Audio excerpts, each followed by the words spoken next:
Can you address to Christians who might think that the Messiah's sacrifice, which came 2,000 years ago, was enough to cover all sins without needing anything else? Well, it is, yet people fall short to understand that there are a lot of other prophecies that are connected to that sacrifice, which is so important. Because the last couldn't do anything without Yahushua's sacrifice. So at the end, anything that the two witnesses do is through what Yahushua left available. It is like saying that faith alone saves, when we know that faith without works is dead. So that is pretty much the issue with a lot of people. They believe that just believing that the Almighty came, died for their sins is enough, and they're just waiting to be raptured, not thinking that they should seek to know the Father who made them, to seek to know the Son who died for them, to make sure that they know the true Son and not the one who Satan has been building for the world to be fooled by it, as the many idols that are found in churches. So the point is that it is true that Yahushua's sacrifice, it does everything, but once again I repeat, then why did he come 2,000 before the end? Why not at the very end?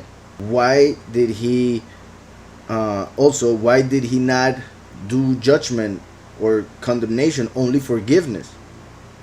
Meaning, what I mean is that what happened with the wicked of the world? He only came for the righteous. Well, he said that he came for the sinners who accept their sin and therefore become righteous, because those who believed to be righteous were blinded and did not accept Messiah. Therefore, that showed that they were not righteous at all. Their righteousness was false, just like many people's righteousness nowadays. They are self-righteous, not by Mashiach. So the last comes and becomes righteous through Mashiach, and therefore is able to fulfill what is left, bringing also the condemnation for the wicked. That's why he comes as the king. Yahushua came as the Kohen Gadol. So there are many things that are found in scriptures. Like I said, that in part, that which they believe is true, but it's being taken out of context, and they are not seeing the rest of the prophecies and the rest of Yahweh's plan, because they just want to be done with it. They don't want to work for it, anything. They just want everything pretty much spiritually lazy. They want everything free. They want the kingdom of Yahweh to be communist, pretty much. The issue I find with this question, and it's not with you, but I know there are a lot of people think this way, and that's why I say that I find an issue with that question, is that what do they mean by needing anything else? Yahweh doesn't need anything. He didn't need Yahushua's sacrifice. He doesn't need anything. It is us that need him. So it is us who should look for what we need.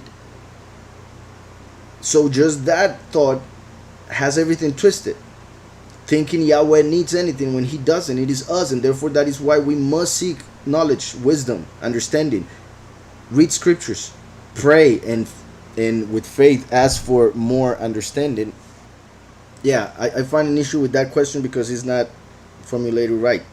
Yahweh doesn't need anything. He didn't even need the sacrifice of Messiah, unless you understand the second coming.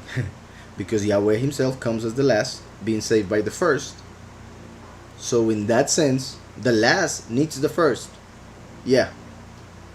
And that is all he needs. So I repeat, depending on how you see that question, is right. But I know that they don't understand really what they are saying.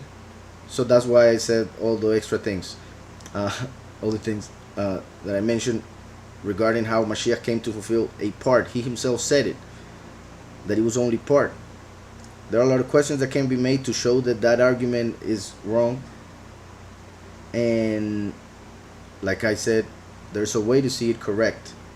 Faith does bring salvation, bring justification. However, faith without works is not true faith. Many people think they have faith and not really, because they are not putting to works what they are claiming to believe. Also, we need to understand that in the book of Leviticus and scriptures, we find that there are two types of sins, conscious and unconscious. Also, we need to understand that there were 6 different types of offerings. Yahushua fulfilled one of them. So, well, we could say 2 of them, but literally 1. That's why we need to understand that the other sacrifices also represent something that would be fulfilled on this earth. Just like Pesach was a representation of Yahushua's sacrifice. Also, the other feasts, just like the sacrifice of the lamb was a representation of Yahushua's sacrifice, then the other sacrifices also represent something. So we need to seek Yahweh to know what those sacrifices represent. Because he doesn't need them, the people need them. So the people should get to know why those sacrifices were done, so that we must understand what still has to be fulfilled.